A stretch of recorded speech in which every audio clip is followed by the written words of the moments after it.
అందరికీ నమస్కారం. శ్రీమాత్రే నమః. అక్షయ తృతీయ శ్రీ లక్ష్మీ కుబేర వ్రత కథలు. పూర్వం మహర్షులంతా సూత మహర్షి వద్దకు చేరి, ఓ మహాత్మా, భూమిపై మనుషులందరూ తన సముపార్జన కోసం అష్టకష్టాలు పడుతున్నారు. చాలామందికి ప్రారబ్ధ కర్మ వల్ల ఎంత కష్టపడినా ధనం ధాన్యం భుక్తి లభించక, జీవితంలో అభివృద్ధి లేక, సుఖ సంతోషాలు లేక అల్లాడిపోతున్నారు.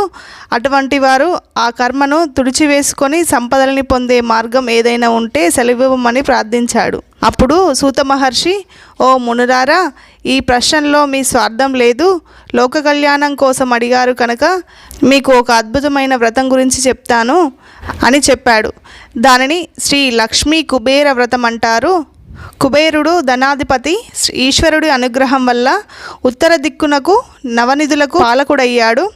అతని భార్య చిత్రరేఖ మహాలక్ష్మీదేవి సహితంగా కుబేరుణ్ణి చిత్రరేఖాదేవి ఆరాధించిన వారు ధన సంబంధమైన కష్టాలను తీరి ధనవంతులై సుఖపడతారు. ఈ వ్రతాన్ని ధనత్రయోదశి నాడైనా, అక్షయ తృతీయ నాడైనా, శ్రావణ మాసంలోనైనా, ఏడాదిలో ఏ గురువారమైనా, శుక్రవారమైనా, పౌర్ణమి నాడైనా చేసుకోవచ్చు. పర్వదినాల్లో చేస్తే విశేష ఫలితం. ఒక్కరోజు పూజలా చేసుకోవచ్చు. లేక ఏదైనా సంకల్పంతో చేసేవాళ్ళు అభీష్ట సిద్ధి కోసం వ్రతంలా నవనిధి పరిపాలకుని 9 వారాలు భక్తితో అర్పించాలి. 10వ రోజు ఉద్యాపన చెప్పవలెను. అన్ని వారాలు చేయలేని వారు 5 వారాలు పూజ చేసి 6వ వారం ఉద్వాపన చెప్పుకోవచ్చు. వ్రతమాచరించే రోజు ఉదయాన్నే తలస్నానం చేసి బియ్యముతో మండపం ఏర్పాటు చేసి గణపతిని, దిక్పాలకులని, నవగ్రహాలని, లోకపాలకులని ఆరాధించి లక్ష్మీదేవికి, కుబేరునికి షోడశోపచార పూజలతో పూజ చేసి అష్టోత్తర శతనామాదులతో అర్చించి దీపధూప నైవేద్యాలను అర్పించాలి. ఆ తర్వాత ఈ వ్రత కథలు చదువుకొని పూజాక్షితలను శిరస్సున ధరించాలి.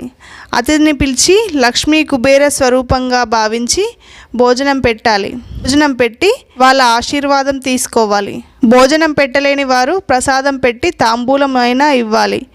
భక్తి శ్రద్ధలతో ఇలా చేస్తే సమస్త దారిద్ర్యాలు తొలగిపోతాయి, అష్టైశ్వర్యాలు లభిస్తాయి అని చెప్పి ఈ వ్రతం చేసి ఫలితాన్ని పొందిన 2 స్నేహితుల వృత్తాన్ని, కుబేరుని పూర్వజన్మ వృత్తాంతాన్ని సూత మహాముని ఇలా వివరించాడు. ఇది మరొక వీడియోలో ఉంటుంది, చూడండి.